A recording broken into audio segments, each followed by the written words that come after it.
اللہ نے صورت شکل بھی اچھی دی ہے، سنگھار کر کے بیٹھتی ہیں تو کسی محل سرا کی بیگم معلوم ہوتی ہیں۔ آغا جانی کو بیوی کی تعریف اور توصیف کرنے میں لذت محسوس ہو رہی تھی۔ کسی روز تم کو گھر لے چلوں گا، پلاؤ کھلواؤں گا، بہت عمدہ پکاتی ہیں، دیکھو اب ملاقات کب ہوتی ہے۔ اماں دکان تو تم نے دیکھ ہی لی ہے، آتے رہنا، تم نے میرے ساتھ داؤں اچھا کیا۔ قیصر مرزا جو بہت دیر سے ضبط کیے بیٹھا تھا اچانک پھٹ پڑا، ایسی چوٹ دی کہ اف بھی نہ کر سکا۔ میرے تو وہم و گمان میں بھی نہ تھا کہ تم میرے ساتھ ایسا ہاتھ کر سکتے ہو۔ خوب چونا لگایا۔ اماں تم کو بیٹھے بٹھائے یہ ہو کیا گیا؟ آغا نے آنکھیں پھاڑ کر حیرت کا اظہار کیا۔ کیسی الٹی سیدھی باتیں کر رہے ہو؟ میرے صندوق سے تلا تارا کے زیورات اڑا کر لے گئے اور اب کہتے ہو کیسی الٹی سیدھی باتیں کر رہا ہوں؟ قیصر مرزا نے اس دفعہ کھل کر بات کی۔ برسوں کی دوستی کا ذرا لحاظ نہ کیا، ایسی صفائی سے کام کیا کہ میں تو سوچ بھی نہ سکتا تھا کہ تم ایسا بھی کر سکتے ہو۔ تلا تارا کے زیورات؟ اماں میرا ان سے کیا تعلق؟ آغا نے انجان بننے کی کوشش کی۔ وہ اس الزام کا جواب دینے کے لیے خود کو پہلے ہی ذہنی طور پر تیار کر چکا تھا۔ وہ تمہارے پاس تھے ہی کب؟ زیورات تو تم نے رانی صاحبہ مرحومہ کو دے دیے تھے، تم نے خود مجھے یہی بتایا تھا، یاد کرو، یہی بتایا تھا نا؟ بتایا تو یہی تھا، مگر میں حیدر گڑھ جاتے وقت ان کو لے جانا بھول گیا تھا، قیصر مرزا نے وضاحت کی۔ وہ ایک رومال میں بندھے ہوئے میرے صندوق میں رکھے تھے۔ میں تمہاری کس بات پر یقین کروں؟ کبھی کچھ کہتے ہو کبھی کچھ۔ آغا نے قیصر مرزا کو جھٹلانا چاہا۔ اور یہ کیا ضروری ہے کہ میں ہی زیورات لے گیا؟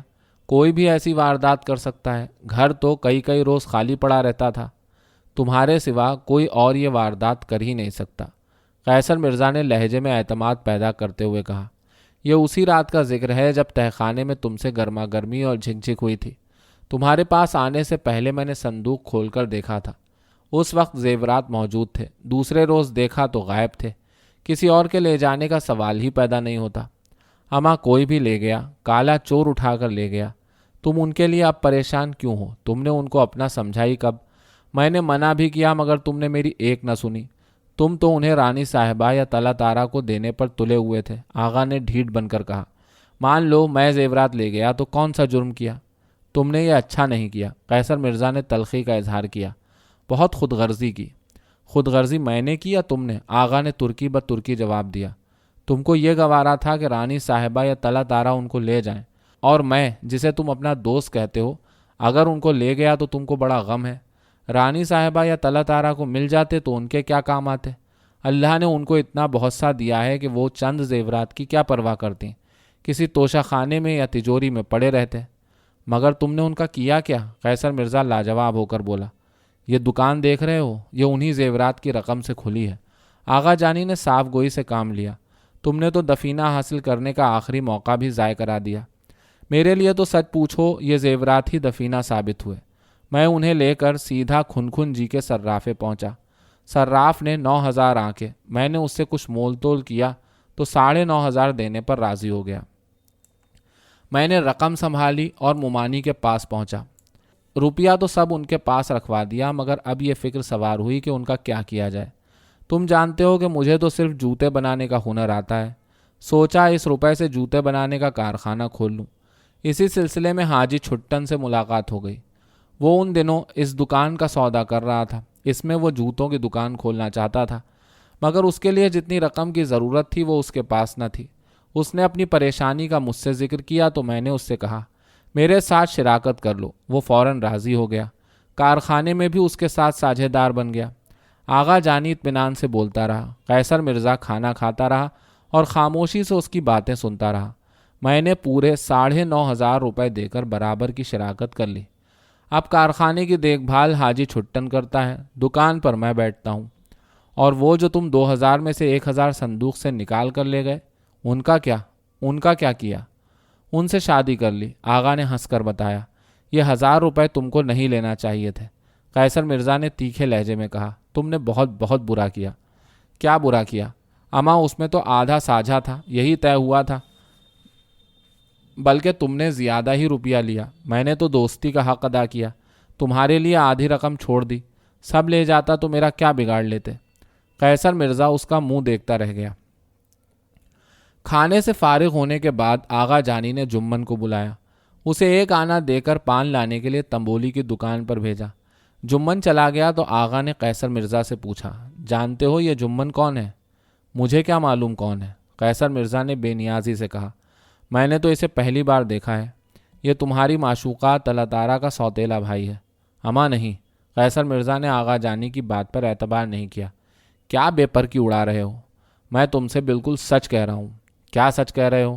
قیصر مرزا نے بیزاری سے کہا، تم کو طلعتارا اور اس کے خاندان کے بارے میں کچھ خبر بھی ہے؟ طلعتارا کے والد نواب تقی نے صرف ایک ہی شادی کی تھی اور وہ طلعتارا کی والدہ حضور بیگم ہے۔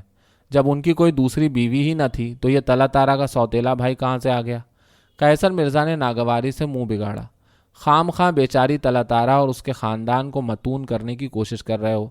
میں طلعتارا اور اس کے خاندان سے بہت اچھی طرح واقف ہوں۔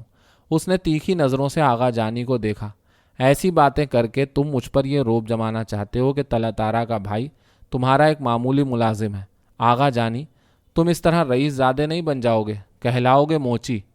اما تم تو بلا وجہ ہتھوں سے اکھڑ گئے۔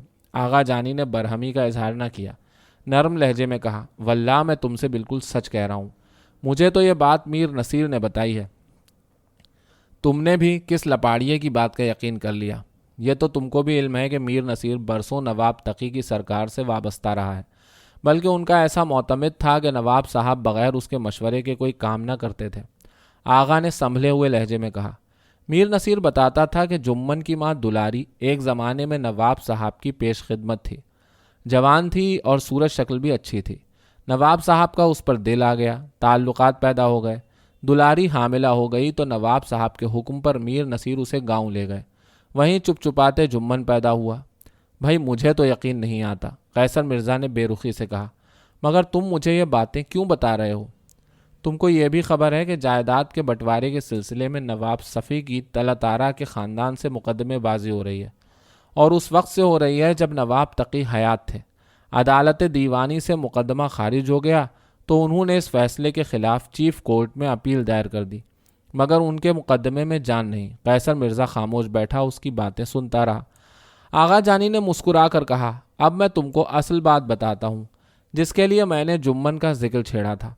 نواب صفی کو جب یہ معلوم ہوا کہ جمن دراصل نواب تقی کا بیٹا ہے تو انہوں نے حق وراثت کے لیے جمن کی طرف سے مقدمہ لڑنے کا منصوبہ بنایا۔ دلاری کو بلایا، جمن کا سرپرست بننے کے لیے۔ وہ تو دلاری سے متا کرنے کا بھی ارادہ رکھتے ہیں، مگر مجھے تو طلعتارا نے ایک بار بتایا تھا کہ دلاری نے مشاطہ کا پیشہ اختیار کر لیا ہے۔ وہ طلعتارا کے لیے ایک پیغام بھی لائی تھی۔ یہ تو مجھے معلوم نہیں، اور میرا خیال ہے میر نصیر کو بھی نہیں معلوم، ورنہ وہ مجھ سے اس کا تذکرہ ضرور کرتا۔ آغا جانی نے قیصر مرزا کو مطلع کیا۔ البتہ میر نصیر نے میونسپلٹی کے دفتر سے جمن کی پیدائش کا سرٹیفکیٹ نکلوا لیا ہے، جس میں جمن کا اصلی نام اختر حسین لکھا ہے اور ولدیت کے خانے میں نواب تقی کا نام درج ہے۔ یہ سرٹیفکیٹ جعلی ہے یا اصلی؟ معلوم نہیں کیسا ہے، میر نصیر تو اصلی بتاتا ہے۔ ویسے اس نے مقدمے کی تیاری کے لیے اور بھی دستاویز حاصل کر لی ہیں، گواہ بھی مہیا کر لیے ہیں۔ آغا جانی نے مسکرا کر کہا، یار میر نصیر بڑی چلتی رقم ہے، اس نے مقدمہ بہت مضبوط تیار کیا ہے۔ نواب صفی کسی طرح حضور بیگم کو چین سے نہیں بیٹھنے دیں گے، وہ کچھ ہی کر لیں، اس مقدمے میں بھی کچھ نہیں ہوگا۔ قیصر مرزا برابر طلعتارا اور اس کے خاندان کی طرفداری کرتا رہا۔ پہلے بھی انہوں نے اتنے مقدمے دائر کیے، مگر کیا اکھاڑ لیا، ایک میں بھی کامیابی نہ ہوئی۔ مجھے تو ایسا نظر آتا ہے کہ جمن بیچارہ جمن ہی رہے گا، نواب اختر حسین نہیں بن سکے گا۔ اما یہ نہ کہو، یہ مقدمے بازی ہے، اس میں پانسا پلٹتے دیر نہیں لگتی۔ آغا جانی نے قیصر مرزا سے اتفاق نہ کیا۔ تم نے نواب پھلکی قدر کا تو نام سنا ہوگا؟ ان کا نام کس نے نہیں سنا، مگر نواب سریا قدر اور سلیمان قدر تو خاندانی رئیس کی حیثیت سے مشہور ہیں۔ یہ نواب پھلکی قدر کیا شے ہیں؟ اما ان کا تعلق بھی شاہی خاندان سے تھا۔ جب وہ جمن کی عمر کے تھے تو ایسا کڑا وقت پڑا کہ پیٹ پالنے کے لیے پھلکیاں بنا کر نخاس میں خوانچہ لگاتے تھے۔ آغا جانی نے قیصر مرزا کو بتایا، ایک رئیس مہربان ہو گئے، ان کی طرف سے مقدمہ لڑا اور مقدمہ جیت بھی گئے۔ جائیداد واگزار ہوئی اور وثیقہ بحال ہوا تو انہوں نے پھلکیوں کا خوانچہ بڑھایا، محل سرا آباد کی اور رئیسوں کی طرح رہنے لگے۔ مگر پھلکی قدر ان کے نام کے ساتھ ایسا چسپاں ہوا کہ ابھی تک نواب پھلکی قدر کہلاتے ہیں۔ مگر سوال یہ ہے کہ نواب صفی بیچارے جمن پر کیوں مہربان ہو گئے؟ اما بات دراصل یہ ہے کہ نواب صفی اتنا قرض ادھار لے چکے ہیں کہ جائیداد کب کی نیلام ہو چکی ہوتی، مگر جب تک مقدمہ چل رہا ہے ایسی کارروائی نہیں ہو سکتی۔ وہ تو یہ چاہتے ہیں کہ کسی نہ کسی طور مقدمے بازی کا سلسلہ چلتا رہے، اور یہ سارے حربے میر نصیر انہیں سمجھا رہا ہے۔ یار وہ بہت اونچی شے ہے، تم اسے نہیں جانتے۔ لیکن نواب صفی نے جمن کی طرف سے ابھی تک مقدمہ دائر کیوں نہیں کیا؟ کچھ تو اس کی وجہ یہ ہے کہ مقدمے کی پوری طرح تیاری نہیں ہوئی۔ دوسری طرف نواب صفی کی مالی حالت آج کل بہت پتلی ہے۔ کوئی مہاجن تو انہیں اب قرض دینے سے رہا، پہلے ہی انہوں نے بہت قرض لے رکھا ہے۔ میر نصیر بتاتا تھا کہ نواب صفی اپنے کسی عزیز سے مالی امداد لینے کلکتے گئے ہیں۔ اگر رقم کا بندوبست ہو گیا تو جمن کی طرف سے فوراً مقدمہ دائر کر دیں گے۔ میرا تو خیال ہے کہ وہ قرض خواہوں سے منہ چھپانے کے لیے کہیں روپوش ہو گئے ہیں۔ بھائی میں اس سلسلے میں کچھ نہیں کہہ سکتا، مجھے تو میر نصیر نے جو کچھ بتایا وہ بیان کر دیا۔ اچھا یہ بتاؤ کہ یہ جمن تمہارے پاس کیسے پہنچ گیا؟ میر نصیر ہی نے اسے میرے پاس ملازم رکھوایا ہے، آغا نے قیصر مرزا کو بتایا۔ تب تو میرا قیاس درست ہے، اگر نواب صفی مقدمہ دائر کرنے کا ارادہ رکھتے ہیں تو وہ جمن کو اپنے پاس رکھتے، تمہارے پاس وہ ملازمت کیوں کرتا؟ میر نصیر کسی طرح نواب صفی کی مرضی کے بغیر ایسا قدم نہیں اٹھا سکتے۔ غلط کہہ رہا ہوں میں؟ بات تو تمہاری دل لگتی معلوم ہوتی ہے۔ آغا جانی نے قیصر مرزا کی رائے سے اختلاف نہ کیا۔ حقیقت کیا ہے یہ تو میر نصیر بتا سکتا ہے یا نواب صفی، مگر جمن کے بارے میں یہ کہہ سکتا ہوں کہ لڑکا سیدھا سادہ ہے اور بہت محنتی ہے، کسی کام میں اسے عذر نہیں۔ آغا جانی بے تکلفی سے مسکرانے لگا۔ امان نواب پھل کی قدر کی طرح کبھی اس کی قسمت نے بھی یاوری کی اور وہ جائیداد کا مالک بن گیا تو کام ہی آئے گا، لحاظ کرے گا۔ جمن پان لے کر واپس آ گیا۔ آغا جانی نے ایک پان قیصر مرزا کو پیش کیا، ایک اپنے منہ میں رکھا۔ جمن دکان کے عقبی حصے میں جا کر کھانے کے برتن اٹھانے لگا۔ آغا نے پوچھا، اما قیصر مرزا، اس بچے کا کیا حال ہے جسے میں تمہارے پاس چھوڑ گیا تھا؟ نہ پوچھو اس کی وجہ سے کتنی پریشانی اٹھانا پڑی، قیصر مرزا نے شکوہ کیا۔ تم تو اسے چھوڑ کر غائب ہو گئے اور میں قیدی بن کر رہ گیا۔ اسے اکیلا چھوڑ کر کہیں جا بھی نہ سکتا تھا۔ اس نے قدرے توقف کے بعد آغا جانی کو مطلع کیا۔ جس روز تم گئے اسی روز رات کو تلتارا آ گئی، اس کے ساتھ سندلی بھی تھی۔ یہ سندلی کون ہے؟ پہلے وہ رانی صاحبہ مرحومہ کی ہمراز خواص تھی، اب تلتارا سے بھی اتنی ہی قریب ہے۔ مگر تلتارا عشرت منزل کیسے آئی تھی؟ آغا نے جھجکتے ہوئے پوچھا۔ تم سے ملنے آئی تھی؟ نہیں، اپنے بچے کو دیکھنے، قیصر مرزا نے بتایا۔ وہ بچہ جسے تم میرے پاس چھوڑ گئے تھے اسی کا ہے۔ اما نہیں، یہ کیسے ہو سکتا ہے؟ وہ تو نجو کا بچہ ہے۔ آغا نے حیرت زدہ ہو کر اپنے رد عمل کا اظہار کیا۔ اور سب سے بڑی بات یہ ہے کہ شادی کے بعد تلتارا کے کوئی اولاد ہی نہیں ہوئی، اور ہوتی بھی تو وہ اسے کسی کو کیسے دے سکتی ہے؟ وہ شادی سے پہلے پیدا ہوا تھا۔ اچھا تو یہ بات ہے۔ آغا جانی فوراً بات کی تہ تک پہنچ گیا۔ تو یوں کہو کہ وہ تمہارا بیٹا ہے، مگر تلتارا تو تم کو دیکھ کر شش و پنج میں پڑ گئی ہوگی، وہ تو تمہیں شہزادہ گل رخ کی حیثیت سے جانتی تھی۔ قیصر مرزا نے اسے تفصیل سے پوری بات بتائی اور یہ بھی بتایا کہ تلتارا دوبارہ نہیں آئی، البتہ اس نے سندلی کو بھیجا تھا۔ وہ اپنے بچے کے لیے بہت پریشان تھی، اس کی خواہش ہے کہ سندلی کی شادی کر دے اور بچہ اس کے پاس رہے۔ اس کی پرورش کے لیے وہ تاحیات 500 روپے مہینہ مقرر کرنا چاہتی ہے۔ آغا جانی نے اس کی پوری بات بھی نہ سنی، فوراً دخل دیا۔ اما سندلی ہے کیسی؟ رنگ تو اس کا دبتا ہوا ہے، مگر ناک نقشہ ایسا سجل ہے کہ ہزاروں میں ایک ہے، قیصر مرزا نے ذرا دھیمے لہجے میں کہا۔ رانی صاحبہ مرحومہ کی اس میں شباہت صاف جھلکتی ہے۔ میرے پاس رانی صاحبہ کی جوانی کی ایک تصویر ہے، وہ تصویر رکھ دو اور سامنے سندلی کو بٹھا دو، جو دیکھے گا فوراً پہچان لے گا۔ دراصل وہ انہی کی بیٹی ہے۔ رانی صاحبہ نے شادی بیاہ تو کیا نہیں تھا، بدنامی کے ڈر سے اسے نذیر خان ڈرائیور کو دے دیا تھا۔ اس کی کوئی اولاد بھی نہ تھی۔ اما یہ تم آج کیا کیا عقدہ کشائیاں کر رہے ہو؟ آغا جانی نے حیرت کا اظہار کیا، ساتھ ہی یہ مشورہ دیا۔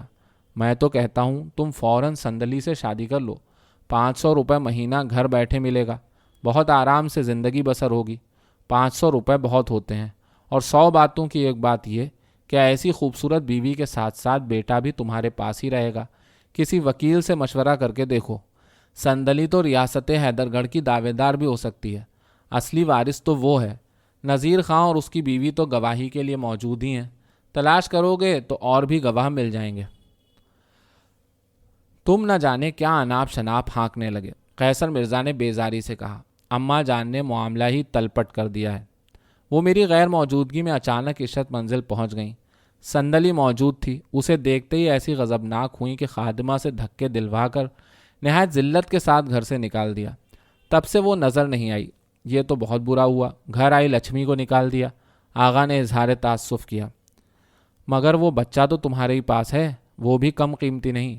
جب تک وہ تمہارے پاس ہے تلا تارا تمہارے قابو میں ہے، جتنی رقم چاہے اس سے اینٹ سکتے ہو۔ بچے کی خاطر نہ سہی، بدنامی کے ڈر سے دے دے گی۔ مگر اماں جان نے صندلی کے ساتھ اسے بھی نکال دیا۔ قیصر مرزا نے ٹھنڈی سانس بھری۔ صندلی تو اسے لے جانا نہ چاہتی تھی، لیکن اماں جان نے اسے بھی صندلی کے ساتھ بھیج دیا۔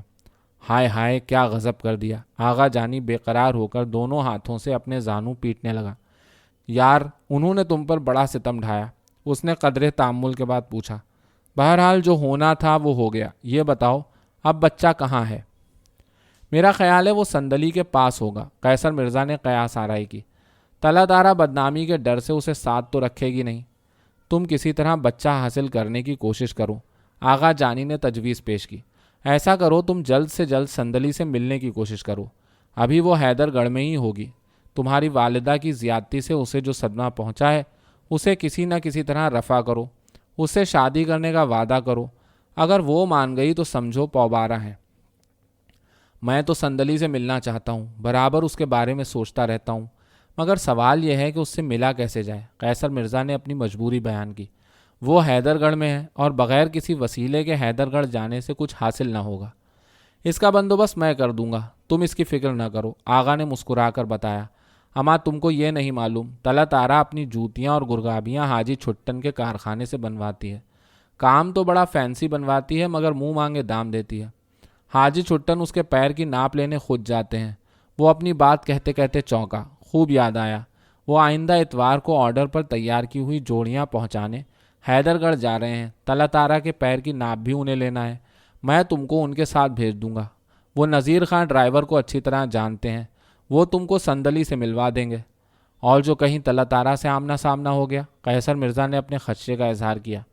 تو کیا ہوگا؟ آغا نے بے نیازی سے کہا۔ زیادہ سے زیادہ یہی ہوگا کہ وہ تمہیں دیکھ کر ڈر جائے گی۔ وہ تو یہی سمجھتی ہے کہ تم شاہ جن کے ولی عہد شہزادہ گلرخ ہو اور پرستان سے آتے ہو۔ معلوم نہیں کہ وہ ابھی تک اسی مغالطے میں ہے کہ نہیں۔ البتہ اتنا ضرور ہے کہ آخری بار جب عشرت منزل میں اچانک مٹ بھیڑ ہو گئی تو وہ مجھے دیکھ کر خوف سے لرزہ بر اندام ہو گئی تھی۔ بالکل ہو گئی ہوگی۔ اگر صندلی نے تمہارے بارے میں کچھ بتایا بھی ہوگا تب بھی وہ یقین نہیں کرے گی۔ آغا جانی نے قیصر مرزا کے خدشات دور کرنے کی کوشش کی۔ اماں میں نے اس پر ایسا رنگ جمایا ہے کہ اس کا اترنا آسان نہیں۔ یاد کرو اس کے لیے کیا کیا جتن کرنا پڑے، کس کس طرح سے ایکٹنگ کی، تمہاری ایسی ہیبت بٹھائی ہے کہ اس کے طلسم سے اب تک نہیں نکل سکی ہوگی۔ اس نے گہری سانس بھری۔ وہ بھی کیا دن تھے، تلا تارا ڈری سہمی بستر پر بیٹھی ہوتی اور میں اس کے سامنے میک اپ کیے خوفناک چہرہ بنائے کھڑا ہوتا۔ ادھر گھڑیال ٹن ٹن 12 بجے کا گجر بجاتا، ادھر تم دیوار پھاند کر 12 دری کی چھت پر پہنچتے۔ ہر طرف عود و عنبر کی خوشبو پھیلنے لگتی۔ میں آواز میں کھرج پیدا کر کے اعلان کرتا، صاحب عالم شہزادہ گلرخ تشریف لا رہے ہیں، غلام ان کی پیشوائی کے لیے باہر جا رہا ہے۔ تلا تارا اس وقت بالکل سہمی ہوئی کبوتری معلوم ہوتی، آنکھوں میں خوف، چہرے پر گھبراہٹ۔ اماں تم کب تک بیتے دنوں کا رونا روتے رہو گے؟ قیصر مرزا نے اکتا کر آغا جانی کو ٹوکا۔ کچھ کام کی بات کرو۔ یہ بتاؤ حاجی چھٹن سے کب ملاقات ہوگی تاکہ اتوار کو ان کے ہمراہ حیدر گڑھ جانے کی تیاری کی جائے۔ تم اس کی بالکل فکر نہ کرو، حاجی میرا پارٹنر ہے، جو کہوں گا وہی کرے گا۔ وہ روزانہ شام کو کارخانے سے اٹھ کر دکان پر آتا ہے۔ تم ہفتے کی شام کو یہاں آ جاؤ، اس سے ملاقات ہو جائے گی۔ وہ تمہیں نذیر خان ڈرائیور سے بھی ملوا دے گا۔ آغا جانی نے بات کا رخ موڑتے ہوئے دریافت کیا۔ تم نے اب تک کچھ اپنے بارے میں نہیں بتایا، کچھ اپنا حال احوال بتاؤ۔ کیسے ہو، کیا کر رہے ہو؟ قرض خواہوں سے جو مقدمہ بازی ہو رہی تھی وہ کس مرحلے میں ہے؟ نہ پوچھو کس پریشانی میں مبتلا ہوں، قیصر مرزا نے بجھے ہوئے لہجے میں بتایا۔ خیال تھا کہ جس محل سرا میں رہائش ہے وہ قرض خواہوں سے بچی ہوئی ہے، سوچا تھا کہ اسے بیچ کر زمینداری پر جو قرض ہے اس سے چھٹکارا حاصل کر لوں گا۔ تم سے اس کا ذکر بھی کیا تھا، بعد میں معلوم ہوا کہ وہ بھی رہن ہے۔ اللہ بخشے ابا جان مرحوم کو، انہوں نے کچھ بھی نہ چھوڑا۔ اب حال یہ ہے کہ مقدمے بازی میں اماں جان کے زیور تک بک گئے۔ ادھر وکیل صاحب کا کہنا ہے کہ مقدمے میں کوئی جان نہیں، کسی بھی روز ہمارے خلاف ڈگری ہو جائے گی۔ سوچتا ہوں کہ قرقی آنے سے پہلے ہی محل سرا چھوڑ دوں۔ اماں جان کو تو قرقی کے خوف سے ہی ہول آنے لگتا ہے، اختلاج قلب میں مبتلا ہو گئی ہیں۔ اس نے ٹھنڈی سانس بھری، کچھ سمجھ میں نہیں آتا کیا کروں۔ اماں جان کے 225 روپے ماہانہ وثیقے میں کیسے گزارا ہوگا؟ یہ تو تم نے بہت افسوسناک خبر سنائی، آغا جانی نے اظہار ہمدردی کیا۔ یار بڑا برا وقت لگا ہے، خاندانی رئیسوں کی محل سرائیں ایک ایک کر کے اجڑتی جا رہی ہیں، مہاجنوں کے قبضے میں جا رہی ہیں یا ویران ہوتی جا رہی ہیں۔ مرمت کرانا تو ایک طرف رہا، برسوں قلعی تک نہیں ہوتی، ٹوٹ پھوٹ کر کھنڈر بنتی جا رہی ہیں۔ یہی حال وثیقوں کا ہے، خاندان بڑھتے جا رہے ہیں، وثیقے تقسیم ہو کر ہزاروں سے سینکڑوں میں، بلکہ اب تو روپے آنے تک کی نوبت آ گئی ہے۔ میں ایک ایسے اکے والے کو جانتا ہوں جس کا وثیقہ صرف 8 آنے ہیں، مہینے کے مہینے وثیقہ آفس جا کر اپنا وثیقہ لے آتا ہے۔ وہ اسی میں خوش ہے کہ اکا چلاتا ہے مگر وثیقہ دار ہے، اور بڑے فخر سے اس کا اظہار بھی کرتا ہے۔ اما وثیقہ دار ہو کر اکا چلاتا ہے؟ قیصر مرزا نے حیرت زدہ ہو کر کہا۔ اکا نہ چلائے تو کیا کرے، بھوکا مر جائے گا، پیٹ پالنے کے لیے کچھ نہ کچھ تو سبیتا ہونا چاہیے۔ آغا جانی نے قیصر مرزا کو بتایا، اب تو مہاجن بھی اس قدر سیانے ہو گئے ہیں کہ آسانی سے قرض نہیں دیتے، خوب ٹھوک بجا کر دیکھ لیتے ہیں۔ اب تو وہ سوچتے ہیں کہ اگاہی پر قرض دینے کے بجائے کیوں نہ کسی کاروبار میں روپیہ لگایا جائے، سارے ہی کاروبار پر ان کا قبضہ ہے۔ ہاں یار تم ٹھیک کہہ رہے ہو، صرافہ اور بزازہ تو سمجھو پوری طرح ان کے ہاتھ میں ہے، کون سا کاروبار ہے جس پر ان کا قبضہ نہیں۔ ادھر حال یہ ہے کہ مسلمان عورتیں اور نوجوان لڑکیاں گھروں میں بیٹھ کر ململ کے کرتوں اور ٹوپیوں کے پلوں کی کڑھائی کرتی ہیں، کشیدہ کاری یا تارکشی کرتی ہیں اور بنیوں کی دکانوں پر پہنچا دیتی ہیں۔ وہ انہیں بیچتے ہیں اور سیٹھ اور ساہوکار کہلاتے ہیں۔ آغا نے اپنے کام کی اہمیت جتائی، لے دے کے چمڑے یا جوتے کا کاروبار رہ گیا ہے جس میں گو ہتیا کے خوف سے وہ ہاتھ نہیں ڈالتے، بلکہ کتنے ہی تو ایسے ہیں کہ چمڑے کے جوتے تک کو ہاتھ نہیں لگاتے، بنا چام کے جوتے پہنتے ہیں۔ قیصر مرزا نے اس کی بات نظر انداز کرتے ہوئے کہا، یار میں تو کہیں نوکری چاکری بھی نہیں کر سکتا۔ ابا جان نے کسی اسکول ہی میں داخل نہیں کرایا، وہ انگریزی تعلیم کے سخت خلاف تھے اور اماں جان ان سے بھی زیادہ مخالف تھیں، کہتی تھیں مجھے اپنے بیٹے کو انگریزی پڑھا کر کرسٹان نہیں بنانا۔ کیا تو یہ کیا کہ مولوی بنانے کے لیے سلطان المدارس میں داخل کرا دیا، وہاں ایک سے ایک بڑا قل اعوذیہ پڑھا تھا۔ دل ایسا اچاٹ ہوا کہ دوسرے ہی سال میں نے مدرسے جانا چھوڑ دیا۔ اس کا لہجہ افسردہ ہو گیا۔ اب سوال یہ ہے کہ کروں تو کیا کروں، کچھ سمجھ میں نہیں آتا۔ مجھے تو ڈر ہے کہ مقدمے بازی کے چکر میں کچھ ہی وقت جاتا ہے کہ اماں جان کے وثیقے کو بیچنے کی نوبت آ جائے گی، یہ آخری سہارا بھی جاتا رہے گا۔ قیصر مرزا کے چہرے پر دکھ کے سائے پھیل گئے، وہ بجھا بجھا اور دل گرفتہ نظر آ رہا تھا۔ اماں تم اتنے دل برداشتہ نہ ہو، آغا جانی نے اسے تسلی دی۔ میں تو کہتا ہوں جب تک کوئی بہتری کی صورت پیدا نہ ہو، یہاں دکان پر آ کر میرے پاس بیٹھ جایا کرو، دکانداری میں میرا ہاتھ بٹانا، میں حاجی چھٹن سے بات کر کے تمہارے لیے 50 روپے مہینہ مقرر کرا دوں گا۔ ابھی نئی نئی دکان کھولی ہے، اس وقت اس سے زیادہ کی گنجائش نہیں، دکان چل نکلی تو اس میں اضافہ کر دوں گا۔ مال لانے لے جانے کے سلسلے میں میرا تو باہر جانا لگا ہی رہے گا، میری غیر موجودگی میں تم ہی دکان سنبھالنا۔ اس نے قدرے توقف کے بعد پوچھا، بولو کیا کہتے ہو؟ تم یہ کہنا چاہتے ہو کہ میں 50 روپلی مہینے پر تمہاری نوکری کر لوں؟ بھائی خوب دوستی کا حق ادا کیا۔ قیصر مرزا ایک دم بھڑک اٹھا۔ اماں جان سنیں گی تو سر پیٹ لیں گی، کہیں گی ہائے قیصر مرزا تم نے خاندان کا نام خوب روشن کیا، کسی کو منہ دکھانے کے قابل نہ رکھا۔ نواب بوٹا کا بیٹا اور نواب افضل علی کا پوتا دکان پر بیٹھ کر جوتے بیچے۔ آغا جانی یہ تم کس دشمنی کا مجھ سے انتقام لینا چاہتے ہو؟ اماں تم میری بات کا بالکل غلط مطلب سمجھے۔ آغا جانی گھبرا کر صفائی پیش کرنے لگا، واللہ میں تو صرف یہ چاہتا ہوں کہ خالی پھرنے سے بہتر ہے کہ میرے پاس آ کر بیٹھ جایا کرو، ذرا دل بہلتا رہے گا، کچھ ہاتھ خرچ کا بھی سویتا ہو جائے گا۔ تم یہ چاہتے ہو کہ میں بھی تمہاری طرح موچی بن جاؤں؟ قیصر مرزا بدستور برہم تھا۔ واہ بھائی واہ، یہ بھی خوب رہی، ایسی ذلت کی زندگی سے تو موت بھلی۔ کان کھول کر سن لو، فاقوں مر جاؤں گا مگر خاندان کے لیے کلنک کا ٹیکا نہیں بنوں گا۔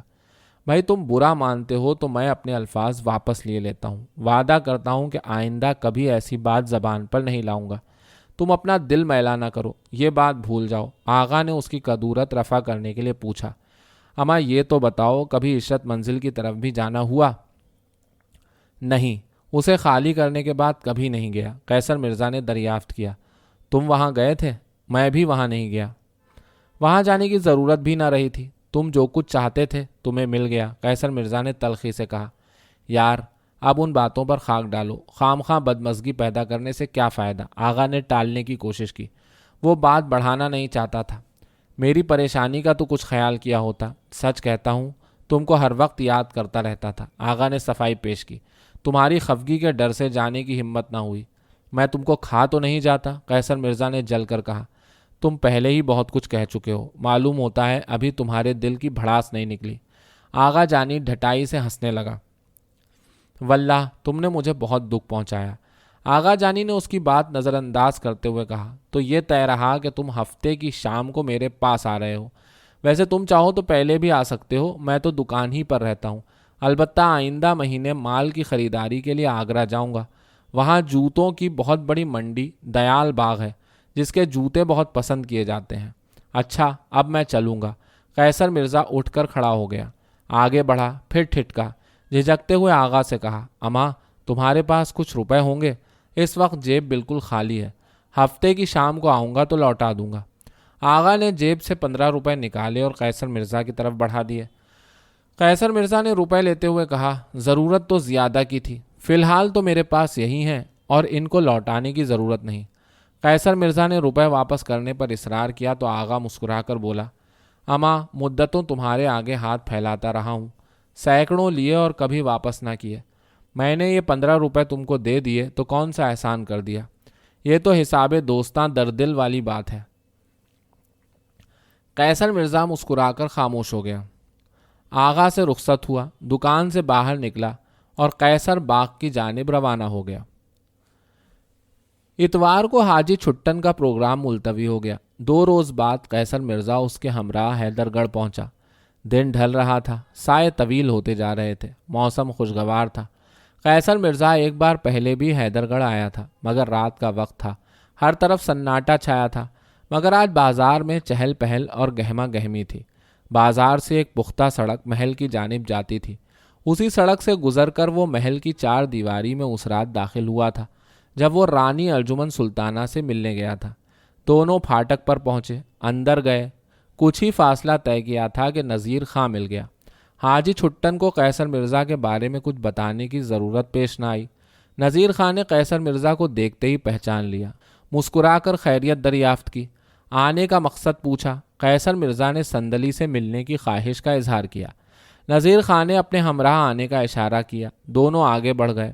حاجی چھٹن محل کی جانب چلا گیا، جہاں تلا تارا اس کا انتظار کر رہی تھی۔ دربان نے پھاٹک ہی پر اسے مطلع کر دیا تھا۔ نذیر خاں اور قیصر مرزا ایک پرپیچ راستے سے گزرتے ہوئے ایسے مقام پر پہنچے جو محل سے دور ایک الگ تھلگ گوشے میں تھا۔ ان کے سامنے مٹی کے بنے ہوئے کچے مکانات تھے، ان میں محل کا عملہ اور دوسرے شاگرد پیشہ رہتے تھے۔ ایک کچے مکان کے دروازے پر پہنچ کر نذیر خاں ٹھہر گیا۔ دروازہ اندر سے بند نہ تھا۔ نذیر خاں نے اس کا ایک پٹ کھولا اور قیصر مرزا کے ہمراہ انگنائی میں پہنچ گیا۔ دونوں انگنائی سے گزر کر برآمدے میں داخل ہوئے، جس پر پھوس کا چھپر پڑا تھا۔ برآمدے میں سامنے کے رخ پر 2 دروازے تھے، ایک کھلا تھا۔ قیصر مرزا کی صندلی پر نظر پڑی، وہ چارپائی پر تنہا بیٹھی تھی۔ اسے دیکھتے ہی ہڑبڑا کر کھڑی ہو گئی اور پھٹی پھٹی آنکھوں سے دیکھنے لگی۔ نذیر خاں نے صندلی سے کہا، یہ قیصر مرزا صاحب تم سے ملنے کسی ضروری کام سے آئے ہیں۔ مگر وہ ٹھہرا نہیں، خاموشی سے مڑا اور آہستہ آہستہ چلتا ہوا گھر سے باہر چلا گیا۔ صندلی نے آداب کیا اور جھجکتے ہوئے دریافت کیا، آج آپ ادھر کیسے آ گئے؟ وہ ابھی تک حیرت زدہ تھی۔ آنا تو بہت دن سے چاہتا تھا، مگر اس کی کوئی سبیل پیدا نہ ہوئی۔ قیصر مرزا نے بتایا، آج حاجی چھٹن اپنے کام سے ادھر آ رہے تھے، میں ان کے ہمراہ چلا آیا۔ صندلی نے ادھر ادھر نظریں گھما پھرا کر دیکھا اور باہر چلی گئی۔ واپس آئی تو اس کے ہاتھ میں سرکنڈوں کا بنا ہوا مونڈھا تھا۔ اس نے مونڈھا قیصر مرزا کے سامنے رکھا، ہاتھ سے اشارہ کیا، تشریف رکھیے، اور خود اس کے روبرو چارپائی پر پیر لٹکا کر بیٹھ گئی۔ قیصر مرزا نے صندلی کو غور سے دیکھا۔ وہ اجڑی اجڑی نظر آ رہی تھی۔ چہرے پر نہ پہلی سی آب و تاب تھی نہ پھبن، آنکھوں میں جگمگاتے ہوئے چراغ مدھم پڑ گئے تھے۔ دبلی بھی ہو گئی تھی، وہ مرجھا کر رہ گئی تھی۔ قیصر مرزا نے اس کا یہ حال دیکھا تو دل کو ٹھیس پہنچی، مگر اس کا اظہار نہ کیا۔ صندلی کو دکھی ہوتا۔ اس روز اماں جان نے تمہارے ساتھ جو زیادتی کی تھی اس کے لیے تم سے معذرت کرنے آیا تھا، قیصر مرزا نے نرم لہجے میں کہا۔ یقین مانو مجھے جب یہ معلوم ہوا تو بڑا دکھ ہوا۔ میں تو اسی وقت تمہاری تلاش میں لوریوں کے اڈے پر پہنچتا، مگر اماں جان نے گھر سے باہر ہی نہ جانے دیا۔ مجھے مجبور کر کے اپنے ساتھ چوپہلے میں بٹھا کر لے گئیں۔ بعد میں بھی تمہارے پاس آنے کا برابر ارادہ کرتا رہا، مگر یہاں کوئی جان پہچان کا نہ تھا۔ دربان پھاٹک پر روک لیتے، تمہارا حوالہ دینا مناسب نہ معلوم ہوا۔ خدشہ تھا کہ رانی صاحبہ کو اطلاع پہنچی تو وہ نہ معلوم کیا سوچیں، کس طرح کا رویہ اختیار کریں، تم سے باز پرس کریں۔ اسی ادھیڑ بن میں وقت گزرتا گیا۔ صندلی نے مطلق مداخلت نہ کی، خاموش بیٹھی اس کی باتیں سنتی رہی۔ قیصر مرزا اپنی بات کہہ چکا تو صندلی بولی، جو ہونا تھا وہ تو ہو گیا، اب گڑے مردے اکھاڑنے سے کیا فائدہ؟ مگر میرے دل پر مدت سے جو بوجھ تھا آج ہلکا ہو گیا۔ قیصر مرزا نے دبی زبان سے پوچھا، مگر تم نے اپنی یہ کیا حالت بنا رکھی ہے؟ خیریت تو ہے؟ بس زندہ ہوں۔ اس کی آواز میں درد کی چبھن تھی۔ اس نے قیصر مرزا کے چہرے کو غور سے دیکھا۔ یہ آپ کو اچانک کیسے میری یاد آ گئی؟ یہ تو میں مانتی نہیں کہ آپ اس روز کے واقعے پر مجھ سے ہمدردی کرنے آئے ہیں۔ اس کی تو اب ضرورت بھی نہ رہی تھی۔ واللہ میں صرف اسی لیے آیا تھا۔ قیصر مرزا نے اسے یقین دلانے کی کوشش کی۔ سچ کہتا ہوں میں تمہیں اب تک نہیں بھولا۔ اس کا لہجہ جذباتی ہو گیا۔ میں نے تو یہی چاہا کہ تم ہمیشہ ہمیشہ کے لیے میری بن جاؤ، بلکہ اس روز حجامت بنوا کے لوٹا تو یہ تہیا کر چکا تھا کہ تم سے کھل کر بات کروں گا، یہ بتا دوں گا کہ میں تم سے شادی کرنا چاہتا ہوں۔ اچھا ہی ہوا کہ ایسا نہ ہوا، ورنہ آپ کی اماں جان تو مجھے کچا چبا ڈالتی، کھڑے کھڑے گھر سے نکال دیتی، اور اگر آپ کی زورا زوری پر رکھ بھی لیتی تو کسی روز سوتے میں مجھے چھری سے ذبح کر دیتی۔ اس کے لہجے میں اور تلخی پیدا ہو گئی۔ اس روز انہوں نے مجھے کیسی کیسی صلواتیں سنائیں، کس کس طرح دھتکارا، کیسے کیسے کوسنے دیے، میں آپ سے کیا بتاؤں۔ غصے سے دیوانی ہو رہی تھی۔ اور ان کی وہ مستنڈی ماما جسے وہ اپنے ساتھ لائی تھی، اس چنڈال نے تو مجھے روئی کی طرح دھنک کے رکھ دیا۔ جان بچا کر فوراً چلی نہ جاتی تو ہڈی پسلی توڑ کر برابر کر دیتی، خونم خون کر ڈالتی۔ میری حالت پر ترس کھانے کے بجائے آپ کی اماں جان اس جلادنی کو برابر بڑھاوا چڑھاوا دیتی رہیں۔ میری ایک نہ سنی، آتے ہی برسنے لگیں، جو منہ میں آیا کہتی رہیں۔ مجھے معلوم ہے ان کا غصہ کتنا خراب ہے، قیصر مرزا نے نرمی سے کہا۔ انہوں نے واقعی تم پر بہت ظلم ڈھایا، مجھے اب تک اس کا ملال ہے۔ چھوڑیے، ان باتوں میں کیا رکھا ہے، صندلی نے بیزاری کا اظہار کیا۔ البتہ اس روز جو ذلت اور خواری ہوئی، اس سے یہ سبق حاصل ہوا کہ کبھی اپنی اوقات نہیں بھولنا چاہیے۔ میں بھول گئی تھی کہ آپ ایک اعلیٰ خاندان کے رئیس زادے ہیں اور میں ٹھہری ادنا ذات کی معمولی خادمہ۔ اس طرح نہ سوچو صندلی، تم میری اماں جان کو نہیں جانتی، میں ان کا بیٹا ہوں، انہیں بہت اچھی طرح جانتا ہوں۔ وہ مزاج کی جتنی کڑوی ہیں، اندر سے اتنی ہی نرم دل بھی ہیں۔ ان کا غصہ جتنی تیزی سے چڑھتا ہے اسی تیزی سے جھاگ کی طرح بیٹھ بھی جاتا ہے۔ قیصر مرزا نے مسکرا کر روٹھی ہوئی صندلی کو منانے کی کوشش کی، قدرے تعامل کیا، پھر حرف مطلب زبان پر لایا۔ ابھی کچھ نہیں بگڑا، ابھی وقت ہے۔ میں شادی کر کے تم کو اپنی شریک حیات کے روپ میں دیکھنا چاہتا ہوں۔ رہ گیا میری والدہ کا سوال، انہیں راضی کرنا میرا کام ہے۔ میں ان کا اکلوتا بیٹا ہوں، اتنا لاڈلا ہوں کہ اگر اڑ جاؤں تو نہ نہیں کریں گی۔ وہ مجھے اداس اور غمزدہ دیکھ ہی نہیں سکتی، موم کی طرح پگھل جاتی ہیں۔ تم چاہو تو سب کچھ ٹھیک ہو جائے گا، واللہ میں آج اسی ارادے سے تمہارے پاس آیا ہوں، مگر آپ نے آنے میں بہت دیر کر دی، اب تو سارا کھیل ختم ہو گیا۔ صندلی نے قیصر مرزا کو مطلع کیا۔ شاید آپ کو معلوم نہیں، میری شادی ہو چکی ہے، میں تو اب اناؤ میں رہتی ہوں۔ قیصر مرزا ششدر رہ گیا، گھبرا کر بولا، کب ہوئی تمہاری شادی؟ لگ بھگ 2 مہینے ہو گئے، صندلی نے بتایا۔ میرا میاں ڈسٹرکٹ بورڈ کے دفتر میں چپراسی ہے، اس کا نام نذر محمد ہے۔ اس کے ہونٹوں پر زہر خند ہویدا تھا۔ نذیر خان ڈرائیور کا داماد، نذر محمد چپراسی۔ میرے ابا نے خوب سوچ سمجھ کر رشتہ طے کیا تھا۔ ٹاٹ کا پیون آخر ٹاٹ میں لگ گیا۔ یہ تم نے بڑی دلخراش خبر سنائی۔ قیصر مرزا نے ٹھنڈی سانس بھری۔ میں تو نہ جانے کیسے کیسے ارمان دل میں لے کر آیا تھا۔ سوچا ہم دونوں ہنسی خوشی اپنا گھر بسائیں گے، اپنے گلفام کو پالے پوسیں گے، پروان چڑھائیں گے۔ جذبات کی رو میں بے ساختہ اس کی زبان سے نکل گیا، تم کو یہ نہیں معلوم کہ گلفام میرا بیٹا ہے۔ ہائے اللہ، یہ آپ کیا کہہ رہے ہیں؟ سندلی حیران و پریشان ہو گئی۔ واقعی آپ سچ کہہ رہے ہیں؟ یقین نہیں آتا۔ سننے میں تو یہ آیا ہے کہ اس کا باپ جنوں کا شہزادہ تھا۔ آپ تو جن نہیں معلوم ہوتے، کچھ سمجھ میں نہیں آتا۔ میری تو عقل کام نہیں کر رہی۔ اس کے چہرے پر خوف کے سائے پھیل گئے۔ پھٹی پھٹی آنکھوں سے قیصر مرزا کو دیکھتے ہوئے گویا ہوئی، آپ نواب بوٹا کے بیٹے قیصر مرزا نہیں ہیں؟ میں قیصر مرزا ہی ہوں اور نواب بوٹا مرحوم کا بیٹا ہوں، نہ جن ہوں نہ پریزاد۔ قیصر مرزا نے مسکرا کر کہا، میری طرف دیکھو، میں تمہیں کیا نظر آتا ہوں؟ آپ تو مگہم میں باتیں کر رہے ہیں، صاف صاف بتائیے اصل حقیقت کیا ہے؟ قیصر مرزا نے سندلی کو سب کچھ صاف صاف بتا دیا، کچھ بھی نہ چھپایا۔ اب معلوم ہوا کہ رانی صاحبہ مرحومہ پیارے آغا کے ذریعے آپ کو کیوں قتل کروانا چاہتی تھیں۔ سندلی اس کی باتیں سن کر بولی، وہ اپنی پھوپھیزاد بہن کا آپ سے انتقام لینا چاہتی تھیں۔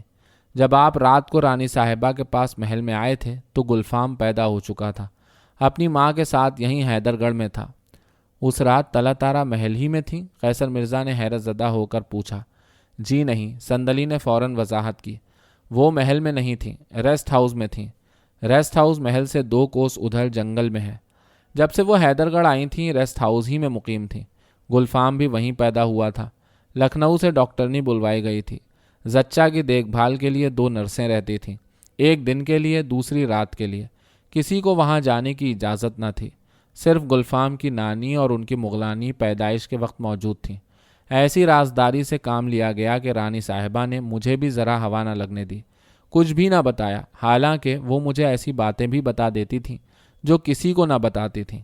تلا تارا نے بھی گلفام کے بارے میں تمہیں کچھ نہیں بتایا؟ جی نہیں، سندلی نے جواب دیا، نہ مجھے کبھی پوچھنے کی جرت ہوئی، نہ انہوں نے کچھ کھل کر بتایا۔ یہ بھی نہ بتایا کہ گلفام ان کا بیٹا ہے، ہمیشہ یہی کہتی رہیں کہ نجو کا بیٹا ہے۔ اس نے لمحہ بھر تأمل کیا، پھر بولی، انہوں نے تو آپ کے بارے میں بھی کچھ نہیں بتایا، پوچھا بھی تو خاموش رہیں، لیکن گلفام کے لیے بہت بے چین رہتی تھیں۔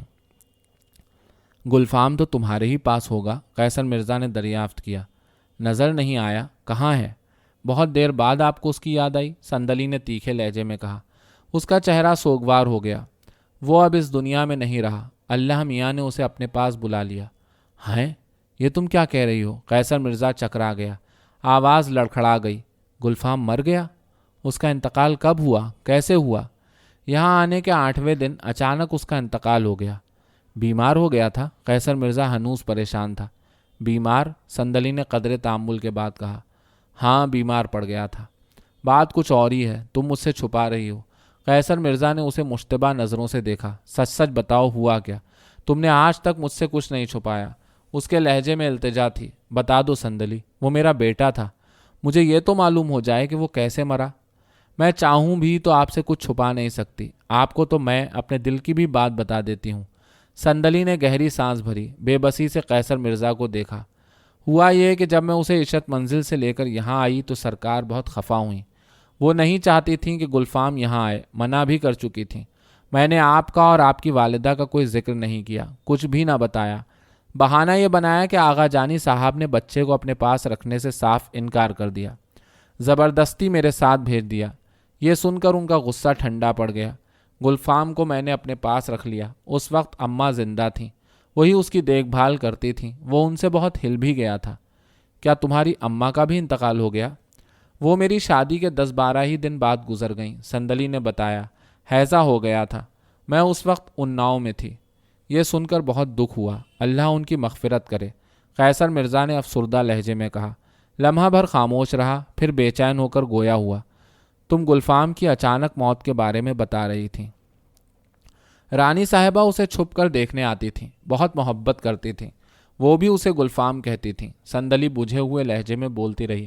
ایک روز ایسا ہوا کہ رانی صاحبہ کے شوہر نواب ساجد علی اپنے والد کے پاس تارا پور گئے اور 2-3 روز وہاں ٹھہرنے کے ارادے سے گئے۔ سرکار کو یہی بتایا تھا۔ ان کی غیر موجودگی میں سرکار نے گلفام کو اپنے پاس بلا لیا۔ وہ ان سے خاصا مانوس بھی ہو گیا تھا۔ شام کو گیا تھا، رات گئے تک ان کے پاس رہا، انہی کے کمرے میں کھیلتا رہا، کھیلتے کھیلتے وہیں فرش پر سو گیا۔ رانی صاحبہ نے خود اسے اٹھا کر اپنے بستر پر لٹا دیا۔ میں نے واپس لانا چاہا تو انہوں نے منع کر دیا، اس کی نیند خراب کرنا نہ چاہتی تھیں۔ وہ اس رات اسے اپنے ہی پاس سلانا چاہتی تھیں۔ سندلی تفصیل سے ایک ایک بات بتاتی رہی۔ قیصر مرزا خاموش بیٹھا توجہ سے سنتا رہا۔ خلاف توقع نواب صاحب اچانک رات کو واپس آ گئے۔ 10 ساڑھے 10 بجے کا وقت ہوگا۔ وہ خوابگاہ میں پہنچے، گلفام کو بستر پر سوتے ہوئے دیکھا تو ان کا خون کھول گیا۔ شبہ تو پہلے سے ہی تھا، ایسا جنون سوار ہوا کہ گلا گھونٹ کر گلفام کو مار ڈالا۔ بعد میں یہ مشہور کر دیا گیا کہ اسے ڈبل نمونیا ہو گیا تھا۔ طلعت آرا نے اسے بچانے کی کوشش نہیں کی؟ وہ اس وقت خوابگاہ میں موجود نہیں تھیں، دوسرے کمرے میں مینیجر صاحب کے ساتھ بیٹھی ریاست کے بارے میں کچھ ضروری باتیں کر رہی تھیں۔ واپس جا کر اپنے بستر پر گلفام کو مردہ پایا تو پھوٹ پھوٹ کر رونے لگیں۔ فوراً مجھے بلایا گیا، میں نے جا کر دیکھا، بستر پر گلفام کی لاش پڑی تھی اور سرکار اس کے سرہانے بیٹھی رو رہی تھی۔ میں بھی رونے لگی، لاش اٹھوا کر اپنے ساتھ لے آئی۔ طلعت آرا نے اپنے شوہر سے کوئی باس پرس نہیں کی؟ قیصر مرزا نے برہم ہو کر پوچھا۔ اس جلاد سے کچھ نہیں پوچھا؟ پوچھا تھا، مگر وہ صاف مکر گئے۔ کہنے لگے میں تو خوابگاہ میں گیا ہی نہیں، ڈریسنگ روم میں لباس تبدیل کر رہا تھا۔ رونے پیٹنے کی آواز سن کر اس وقت پہنچا جب وہ مر چکا تھا۔ وہ ایسے ہی ہیلے بہانے کرتے رہے، حالانکہ ایک خادمہ نے اپنی آنکھوں سے دیکھا تھا کہ وہ گلفام کا گلا گھونٹ رہے تھے۔ گلفام کی نازک گردن پر انگلیوں کے نشان صاف نظر آ رہے تھے۔ رانی صاحبہ نے بھی دیکھے تھے، بلکہ مجھے بھی دکھائے تھے، سندلی نے تیکھے لہجے میں بتایا۔ تبھی تو سرکار نے ان کی ایک نہ سنی، کسی عذر کو نہ مانا، ان سے بات کرنا چھوڑ دیا، اپنے کمرے میں آنے سے منع کر دیا۔ دیکھتی تو نفرت سے منہ پھیر لیتی۔ سننے میں تو یہاں تک آیا ہے کہ ایک رات انہوں نے منانے کی کوشش کی تو سرکار پر ایسا جنون سوار ہوا کہ ان کے کپڑے پھاڑ ڈالے، منہ نوچ لیا، قاتل اور خونی کہا۔ بات اتنی بڑھی کہ وہ روٹ کر تاراپور ہاؤس چلے گئے۔ ہفتے بھر تک نہ آئے، علیحدگی کی نوبت آ گئی، طلاق ہوتے ہوتے رہ گئی۔ مگر طلاق ہوئی کیوں نہیں؟ قیصر مرزا نے بے چین ہو کر پوچھا۔ رانی صاحبہ کی والدہ نے بیچ میں پڑھ کر صلح صفائی کرا دی۔ سندلی نے قیصر مرزا کو بتایا۔ انہوں نے تو بڑی عجیب و غریب باتیں کہیں۔ اتفاق سے میں اس وقت موجود تھی۔ وہ داماد کو اپنے ساتھ لے کر آئی تھیں۔ بیٹی سے کہنے لگیں، تم ناحق ساجد دولہا سے اتنی خفا ہو، وہ تو کوئی اور ہی تھا جو ان کے بھیس میں آیا تھا۔ انہوں نے جن یا پری ذات کا تو نام نہ لیا، اشاروں میں صرف اتنا کہا، میں رات کے وقت ان کا نام نہیں لوں گی، وہ تو جس قالب میں چاہتے ہیں خود کو ڈھال لیتے ہیں، جب چاہیں جہاں چاہیں پہنچ جاتے ہیں، جی چاہا تو سامنے آ گئے، جب چاہا چھلاوے کی طرح اوجھل ہو گئے۔ اے بیٹی، وہ کیا نہیں کر سکتے؟ کوئی بے ادبی ہو گئی، جلال میں آ کر انہوں نے بچے کا گلا مروڑ دیا۔ یاد کرو تمہارے ابا جان مرحوم کے ساتھ کیا کیا، اچھے بھلے جا کر سوئے، نہ کوئی دکھ نہ بیماری، ذرا دیر میں چٹپٹ ہو گئے۔ تم ساجد دولہا کی طرف سے دل صاف کر لو، یہ ایسا کر ہی نہیں سکتے، ایسا پتھر کا دل ان کا ہو ہی نہیں سکتا۔ میں جانتی ہوں یہ کس کا کام ہے، تم فوراً اس کمرے کو خالی کر دو، یہاں کسی کا سایہ ہے۔ داماد بھی ساس کی ہاں میں ہاں ملانے لگے، طرح طرح کی صفائیاں پیش کرنے لگے۔ وہی ہوا، وہی جو پہلے رانی صاحبہ کے سامنے پیش کر چکے تھے۔ میں حیرت سے دونوں کا منہ دیکھ رہی تھی۔ طلعت آرا نے کچھ نہیں کہا، وہ خاموش بیٹھی رہیں، کچھ بھی نہ بولیں۔ ان کی اماں جان نے نہ جانے کیسے کیسے جناسیب کے واقعات سنانے شروع کر دیے۔ میں تو اکتا کر چلی آئی، سندلی نے منہ بگاڑ کر کہا۔ دوسرے ہی روز کمرہ خالی کر دیا گیا۔ میاں بیوی پہلے کی طرح ہنسنے بولنے لگے، نہ کوئی رنجش رہی نہ کدورت۔ اس کا مطلب یہ ہوا کہ طلعت آرا پر ابھی تک جنوں کا خوف طاری ہے، ابھی تک ان کا ہوا سوار ہے۔ ایسا نہ ہوتا تو اتنی آسانی سے کیسے صلح صفائی ہو جاتی؟ قیصر مرزا سر جھکا کر گہری سوچ میں ڈوب گیا۔ سندلی نے پوچھا، آپ کس سوچ میں پڑ گئے؟ یہ بتاؤ، طلعت آرا کے شوہر مرزا ساجد علی یہی ہیں؟ جی نہیں، سندلی نے جواب دیا، وہ آج صبح کسی ضروری کام سے بنارس چلے گئے۔ کب تک واپسی کا امکان ہے؟ 3-4 روز سے پہلے تو نہ آ سکیں گے، سندلی نے حیرت کا اظہار کیا۔ مگر آپ ان کے بارے میں کیوں پوچھ رہے ہیں؟ قیصر مرزا نے اس کی تشویش نظر انداز کرتے ہوئے دریافت کیا۔ تم کب تک یہاں قیام کرو گی؟ میں کل اناؤ چلی جاؤں گی۔ اچھا ہوا کہ میں آج آ گیا اور تم سے ملاقات ہو گئی، ورنہ مجھے یہ تمام باتیں کون بتاتا؟ قیصر مرزا نے کہا۔ یہ بتاؤ، طلعت آرا کی خوابگاہ آپ کس کمرے میں ہے؟ اوپر کی منزل پر ہے۔ صندلی نے حیرت زدہ ہو کر پوچھا، ان کے پاس جانے کا تو ارادہ نہیں ہے؟ بالکل ایسا ہی ارادہ ہے، قیصر مرزا نے صاف گوئی سے کام لیا۔ میں ان کے پاس جاؤں گا اور آج ہی رات جاؤں گا۔ ان کے کمرے تک پہنچنا آسان نہیں، کئی پیچیدہ راستوں سے گزرنے کے بعد ان کا کمرہ آتا ہے اور ہر راستے پر رات کو پہرا رہتا ہے۔ سب سے بڑی بات یہ کہ رات کو وہ عام طور پر کمرے کا دروازہ بند کر کے سوتی ہیں، صرف ایک کھڑکی کھلی رہتی ہے جو پچھواڑے کھلتی ہے۔ میں اسی کھڑکی سے کمرے میں جاؤں گا۔ معلوم ہوتا ہے آپ کو پھر ان کی محبت کا دورہ پڑا ہے، صندلی نے مسکرا کر شوخی سے کہا۔ آپ وہی کھیل پھر کھیلنا چاہتے ہیں جو بارہ دری میں مدت تک کھیلتے رہے؟ ہاں، آج رات میں وہی کھیل کھیلنا چاہتا ہوں۔ قیصر مرزا نے صندلی کو رام کرنے کے لیے انچھر پھینکا۔ طلعت آرا سے نہ مجھے پہلے کبھی محبت تھی اور نہ اب ہے۔ میں تم سے سچ کہہ رہا ہوں، میں نے کسی اور سے بھی محبت نہیں کی۔ اس نے صندلی کی آنکھوں میں جھانکنے کی کوشش کی۔ میں نے تم سے اور صرف تم سے محبت کی اور ہمیشہ کرتا رہوں گا۔ اس نے ٹھنڈی سانس بھری۔ تم کو اپنانے کے لیے میں نے کیسے کیسے منصوبے بنائے، کس کس طرح بے قرار ہو کر تم کو یاد کیا۔ تمہاری یہ غزالی آنکھیں، یہ گلابی ہونٹ، یہ چاند سا خوبصورت چہرہ، کیا کیا یاد نہ کیا۔ ہر دم تمہاری منموہنی صورت آنکھوں کے سامنے گھومتی تھی۔ یقین نہیں آتا۔ قیصر مرزا کا حربہ کارگر ثابت ہوا۔ صندلی کا چہرہ دمکنے لگا۔ اس نے عشوہ ترازی کا مظاہرہ کیا، چہک کر بولی، بھلا آپ اور مجھ سے اس طرح ٹوٹ کر محبت کریں، یہ کیسے ممکن ہے؟ اس نے بے قرار ہو کر گہری سانس بھری۔ ہاں، میں نے اس طرح آپ کو چاہا۔ رانی صاحبہ مرحومہ سے بھی اس کا اظہار کر دیا تھا، تبھی تو وہ مجھے گلے لگا کر رونے لگیں۔ سرخ لباس اتار کر سیاہ لباس پہنا اور زہر کھا کر خودکشی کر لی۔ مجھے اس کا اندازہ ہے، میں جانتا ہوں تم نے میرے لیے کیا کیا نہیں کیا۔ قیصر مرزا نے جذباتی لہجے میں کہا، صندلی، تم جس قدر خوبصورت ہو، تمہارا دل بھی اتنا ہی خوبصورت ہے۔ اس نے قدرے توقف کیا، پھر گویا ہوا، صندلی، میری خاطر تم کو یہ کام کرنا ہوگا۔ بتاؤ، میں طلعت آرا کی خوابگاہ میں کیسے پہنچوں؟ میری سمجھ میں نہیں آتا آپ یہ خطرناک کھیل کیوں کھیلنا چاہتے ہیں۔ یہ 12 دری ہے نہ عشرت منزل، یہاں رات کو ہر طرف پہرا رہتا ہے۔ اب تو ایک چھوٹا سا بجلی گھر بھی لگ گیا ہے جس سے آن کی آن میں پورا محل جگمگانے لگتا ہے، اور سب سے بڑی دشواری اس کھڑکی تک پہنچنا ہے۔ یہ تو تم ہی بتا سکتی ہو کہ اس کھڑکی تک کیسے پہنچا جائے۔ پچھواڑے کے چور دروازے سے میں آپ کو محل کے اندر تو پہنچا دوں گی، اسی دروازے سے جس سے اس رات آپ رانی صاحبہ مرحومہ سے ملنے آئے تھے۔ قریب ہی ایک زینہ ہے جو اوپر جاتا ہے، وہ صرف مہترانی اور صفائی کرنے والے دوسرے نوکروں کی آمد و رفت کے لیے ہے۔ زینہ جہاں ختم ہوتا ہے وہاں ایک کھڑکی ہے، وہ بھی پچھواڑے کھلتی ہے۔ کھڑکی کے نیچے باہر کی طرف چھجے نما کارنس ہے، مگر ہاتھ بھر سے زیادہ چوڑی نہیں۔ ایک بار کوئی چور اس پر سے گزر کر کھڑکی کے راستے محل میں داخل ہوا تھا۔ یہ کئی سال پرانی بات ہے۔ تب سے پچھواڑے کھلنے والا دروازہ رات کو بند کر کے تالا ڈال دیا جاتا ہے۔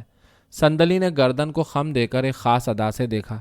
تالے کی کنجی تو میں کسی نہ کسی طرح حاصل کر لوں گی، دروازہ بھی کھول دوں گی، مگر کارنس کے ذریعے آپ کھڑکی تک پہنچ سکتے ہیں؟ یہ جان جوکھوں کا کام ہے، میرا کہاں مانیے، اس خطرے میں نہ پڑیے۔ جب عشرت منزل کی دیوار پھاند کر 12 دری جاتا تھا تو جان پر کھیل کر ہی جاتا تھا۔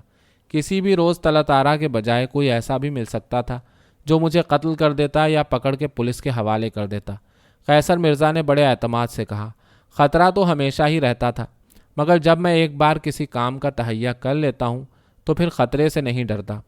مگر آپ یہ خطرہ کیوں مول لینا چاہتے ہیں؟ اگر مجھے اپنا سمجھتے ہیں تو کم از کم یہ تو بتا دیجئے کہ آپ کو اس سے کیا حاصل ہوگا۔ میں طلعت آرا کو یہ بتانا چاہتا ہوں کہ گلفام کو کسی جن یا آسیب نے نہیں بلکہ اس کے شوہر نے گلا گھونٹ کر ہلاک کیا ہے۔ میں اس خونی سے گلفام کا انتقام اسی طرح لے سکتا ہوں۔ قیصر مرزا غصے سے سرخ ہو گیا۔ اگر تم نے اس کام میں میری مدد نہ کی تو میں اس خبیث کو قتل کر دوں گا، پھر پھانسی ہو یا کچھ اور، مجھے اس کی ذرا پرواہ نہیں۔ صندلی اس دھمکی سے ڈر گئی، گھبرا کر بولی، نہیں نہیں، آپ ایسا نہ سوچیں، آپ جو کہیں گے میں وہ کروں گی۔ یہ بتاؤ، وہ موکھا ابھی تک موجود ہے جس سے اس رات تم نے محل کی 4 دیواری سے مجھے باہر پہنچایا تھا؟ وہ موکھا ابھی تک موجود ہے، صندلی نے بتایا۔ اسے بند کرنے کے لیے کسی نے ابھی تک توجہ ہی نہ دی۔ ویسے بھی وہ جھاڑیوں کی اوٹ میں اس طرح چھپا ہوا ہے کہ دور سے نظر ہی نہیں آتا۔ گھر کا بیرونی دروازہ کھلا، نذیر خان اندر داخل ہوا۔ قیصر مرزا نے سرگوشی کی، میں اب واپس جا رہا ہوں، مگر رات کو ٹھیک 10:30 بجے پہنچ جاؤں گا۔ تم موکھے کے پاس میرا انتظار کرنا۔ صندلی نے آہستہ سے گردن ہلا کر رضامندی کا اظہار کیا۔ نذیر خان نے قریب پہنچ کر قیصر مرزا سے کہا، حاجی صاحب آپ کا انتظار کر رہے ہیں۔ قیصر مرزا اٹھ کر کھڑا ہو گیا اور نذیر خان کے ساتھ باہر چلا گیا۔